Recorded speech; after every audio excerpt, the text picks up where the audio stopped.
Je vous avais parlé déjà de Cupad il y a quelques temps, notamment avec le test de leur souris. Et là, ils viennent de sortir des produits, comment dire, assez muy caliente en termes d'innovation.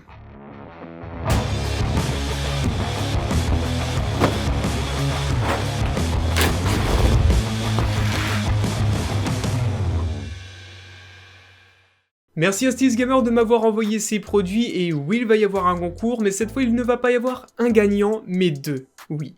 Je vous en parle plus en fin de vidéo, ne vous inquiétez pas. Je vais vite fait vous présenter la marque Cupad, car c'est vrai que je ne vous l'avais pas présenté quand j'avais présenté les souris. Si vous vous en foutez, y a pas de souci, vous pouvez passer cette étape de la vidéo, de toute façon je mettrai les chapitres. Je vous préviens, c'est pas une vidéo qui est sponsorisée ou autre, non, c'est juste pour ceux qui se demandent si Cupad c'est une marque Wish ou autre, non, ne vous inquiétez pas.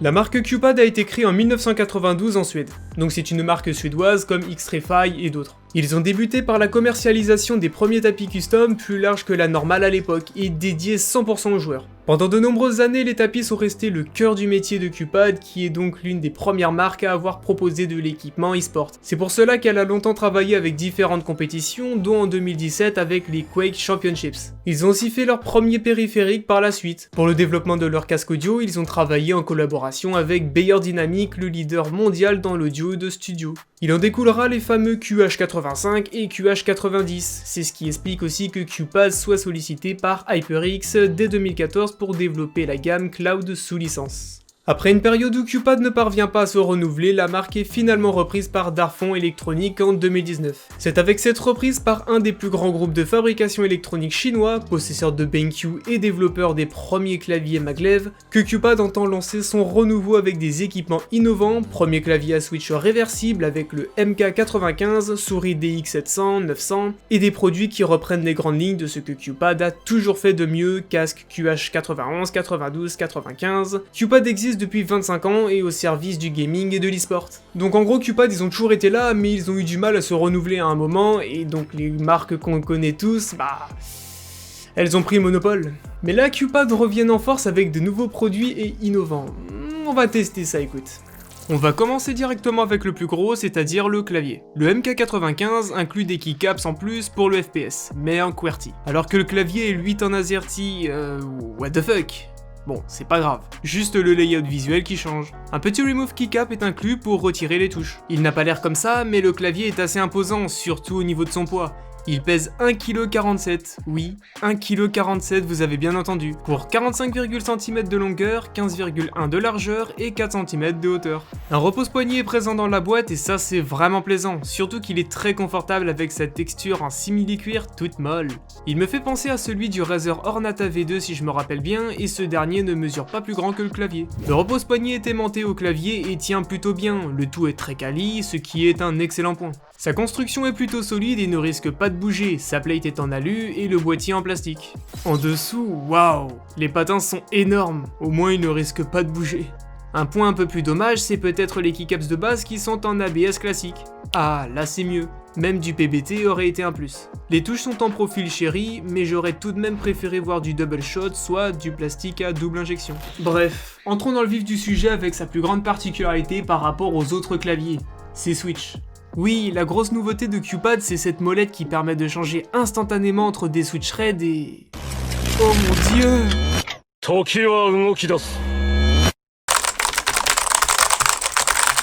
Bon, désolé, j'arrête de faire n'importe quoi, c'était trop tentant. Vous l'avez compris, avec la molette, on peut instantanément changer entre des switch bleus et des switch red, c'est quelque chose de fou, c'est la première fois que je vois ça, c'est vraiment dingue. Si vous voulez faire du traitement de texte, hop, vous avez des switch bleus, et d'un coup, je sais pas, vous allez faire un... Vous avez envie de faire une partie de Call of, switch red, let's go.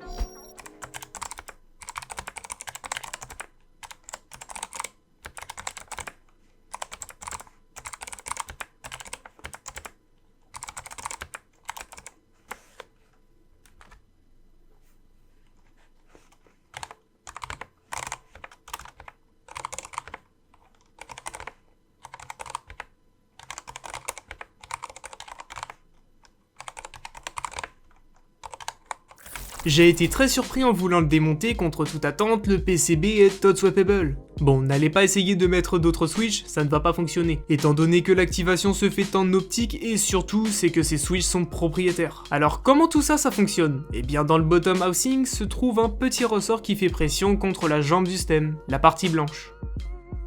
La barre reliée au clavier sépare le ressort à l'intérieur de la Switch et permet d'avoir une sensation linéaire tout simplement. C'est vraiment stylé. Les stabiliseurs ne sont pas lubrifiés de base, ce qui fait un bruit très métallique. Dommage. Mais on a la possibilité de le faire si jamais et assez facilement car on n'a pas besoin de dessouder quoi que ce soit.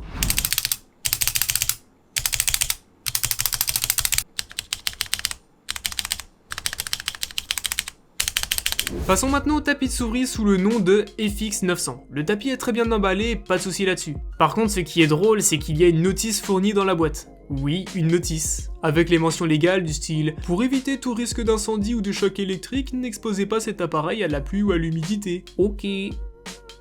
Bon, plus sérieusement, l'avantage c'est que le tapis ne sent pas le caoutchouc. La glisse du tapis est très bonne. Les finitions à l'ouverture sont très bien. Par contre, au bout d'un peu plus de 3 semaines, les bords s'effilochent, ce que je trouve dommage. Un petit coup de briquet suffit à cramer les fils indésirables, mais c'est pas la solution miracle non plus. Après le mousepad, la souris. Elle est livrée avec une coque en plus et c'est ce qui rend cette souris très particulière, car elle a la possibilité de changer sa coque en un rien de temps. Et ça, très facilement grâce à l'aimant dans celle-ci. Si vous préférez avoir une souris avec une forme plus petite, pas de problème, et vice versa. Je trouve cette nouveauté très intéressante et même plus qu'utile, car combien de fois on a renoncé au choix d'une souris par rapport à sa taille? Frustrant, n'est-ce pas? J'espère de tout cœur que d'autres marques vont s'inspirer de cette nouveauté dans le futur, ce qui va permettre de donner un second souffle aux souris de jeux e-sport, car ces dernières années, l'évolution dans le domaine stagne un peu. Cette souris est ambidextre, ce qui est une bonne nouvelle pour certains. Personnellement, je n'aime pas, car sans faire exprès, mon doigt rip le côté de la souris, ce qui est désagréable et provoque des misclics. Dommage qu'elle ne possède pas des fake boutons comme sur la G Pro. Elle embarque un capteur 3389 avec une accélération de 50G pour 1 ms, 16 000 de DPI et pèse 90 grammes.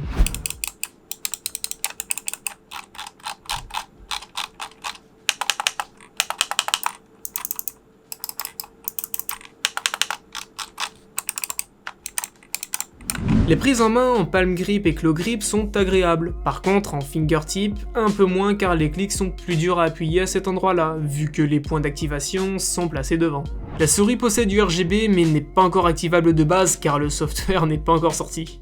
Le câble est excellent, il est léger, tressé, similaire à celui de la M4 de chez Xtrfy. La base est assez solide et relève bien le câble. Et pour finir avec le dernier produit, le casque. La boîte a du relief, c'est satisfaisant au toucher.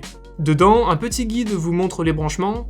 Le micro du casque est détachable en jack comme sur d'autres casques. Le casque en lui-même est assez classe dans sa structure en alu, il respire la qualité, il ressemble fortement au casque d'HyperX, je vous ne cache pas. Bon, comme expliqué avant, c'est normal car ils ont travaillé avec eux. Le logo Cupad est présent sur les côtés et sur l'arceau du casque. Une télécommande avec le contrôle du volume et un bouton mute est inclus. Pour mettre le micro, rien de plus simple. Enlevez le petit cache et enfoncez le micro. Les coussinets du casque sont en simili-cuir, ce qui isole bien tout autour de soi. Les bases sont donc un peu plus conservées, le confort est très agréable dû à sa forme et même un peu plus que mon DT770 et sa forme arrondie. La taille de l'arceau est facilement réglable et s'adapte très facilement à votre tête. Le casque a l'avantage d'être léger, il pèse environ 350 grammes. Au niveau du son, je suis assez surpris car il est plutôt bien équilibré. Peut-être qu'il manque un peu de punch et un peu de basse. Mais dans l'ensemble, je le trouve très polyvalent avec un son assez clair, que ce soit pour jouer, écouter de la musique ou encore regarder des films. Pour un casque qui varie entre 50 et 70 € en ce moment où je tourne la vidéo, c'est vraiment pas mal. J'ai également été surpris par la qualité du micro car on sait tous que le micro d'un casque, même sur les plus chers, le résultat souhaité n'atteint pas forcément les attentes estimées. Donc souvent on est déçu. Je vous laisse écouter par vous-même un petit extrait de la qualité de celui-ci. Voici maintenant un petit test du micro du casque, le QH91. Là je suis actuellement en train d'enregistrer avec Adobe Audition, je ne fais aucune retouche audio. Je le laisse en brut comme ça, donc voilà, ça vous donne une idée de ce que ça peut donner en termes de son. Voilà, dites-moi ce que vous en pensez, et voilà. Le son est un peu étouffé, mais garde une certaine clarté dans la voix. Il me semble que le casque soit uniquement compatible sur PC, mais je vais vous montrer comment le configurer, en tout cas sur PC. Dans les débuts, j'avais vraiment galéré à le configurer, mais au final, rien de plus simple.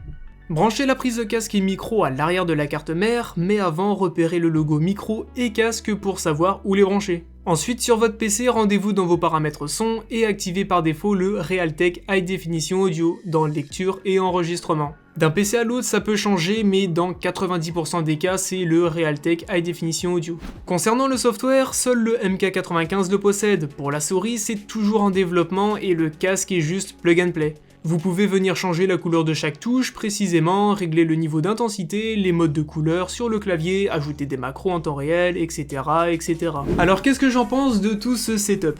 Alors je vais commencer par le clavier. Donc lui, il est vendu aux alentours des 200 €, c'est vrai que ça peut faire un peu cher. Après voilà, pour ceux qui veulent pas se prendre la tête avec un clavier custom, ça peut être vraiment l'idéal de pouvoir switch entre des switches blue et des switches red directement, il y a besoin de rien faire de plus, ça peut être une très bonne alternative. Après c'est vrai qu'il est un petit peu cher, j'ai un code promo aussi de moins 5%, voir si ça peut aider. C'est vrai que c'est pas grand chose, mais c'est toujours ça. Le tapis de souris, lui, dans l'ensemble, il est d'assez bonne qualité, vraiment, j'en suis vraiment content. Après, c'est vrai qu'il coûte 29 €, au niveau de la concurrence, c'est vrai qu'il est mal placé, et puis, au bout de 3 semaines, j'ai eu les contours qui ont commencé à s'effilocher, donc je ne sais pas si je pourrais le recommander. La souris, elle est vendue aux alentours des 90 €, et honnêtement, je trouve que c'est beaucoup trop cher pour une souris où elle fait pas de chip, mais c'est pas possible quoi, juste le bruit des clics, c'est quelque chose pour moi où c'est inadmissible en tout cas pour une souris qui coûte 90 €. Après, pourquoi est-ce qu'elle coûte ce prix-là? Faut se poser les bonnes questions. C'est vrai que, en tout cas moi c'est la première fois que je vois une souris où on peut déclipser la coque pour changer sa taille. Et ça c'est vrai que au niveau de l'innovation, certes c'est peut-être les premiers à avoir fait ça, du moins j'en ai pas vu d'autres comme je le dis, mais c'est vrai que je trouve cette innovation bien trop chère quoi. Après le capteur elle est précise, y a aucun souci là-dessus, mais beaucoup trop cher. Et mon petit préféré moi dans le lot c'est le casque. Vraiment je suis impressionné par ce casque. On le trouve aux alentours des 70 € en prix normal. Là à l'heure actuelle où je fais la vidéo il est aux alentours des 50 €, parce que c'est le Black Friday. Je ne sais pas si quand cette vidéo sortira, ce sera toujours le Black Friday, je ne sais pas. Mais non, en tout cas, je suis vraiment satisfait pour cette gamme de prix. Il est compact, il est léger, voilà. Il est assez polyvalent dans tous les domaines, donc lui, je l'aime bien. Niveau confort, encore mieux que mon Beyer Dynamic DT770. Pour le concours, pour y revenir, donc il y aura à gagner le tapis de souris avec sa souris. Ça sera pour une personne, et un petit peu plus tard, il y aura à gagner le casque. Voilà, ça sera quelques jours avant Noël, je pense. Désolé, le clavier, je le garde. Pour participer, donc c'est très simple, il suffira juste de se rendre en description, il y aura un petit tweet à retweeter. S'il est toujours pas disponible après que la vidéo soit mise en ligne, faudra peut-être attendre quelques heures, le temps que ça se fasse, et sinon, allez vous follow à mon Twitter, et puis comme ça, vous serez au courant. Donc pour ça, allez vous follow à mon Twitter pour ne rien rater. J'en profite aussi pour dire que cette vidéo est terminée. Si elle vous a plu, comme d'habitude, n'oubliez pas de laisser un petit like, ça ferait toujours plaisir, de vous abonner si ce n'est pas déjà fait et que vous venez de me découvrir. Et puis voilà, mettez un petit commentaire, partagez tout autour de vous, et moi je vous dis à très bientôt pour de prochaines vidéos. Merci de m'avoir suivi les gars, c'était Freelard. Goodbye.